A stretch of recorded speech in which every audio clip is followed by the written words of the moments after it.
Hello mga kakunyang. So yesterday amo ni siya ang panahon nga grabe ka inulan. Amo niyang ato nga dalan grabe ka sinilutak. Pero ang ulan nga mabusog, ang dalan nga hindi manami. Hindi siya kababag para sa paglakat naton sa balay sa aton nga Ginoo para sa pagdaig niya.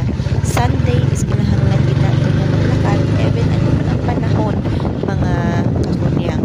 So, worth it gid ang kabudlay sa dalan.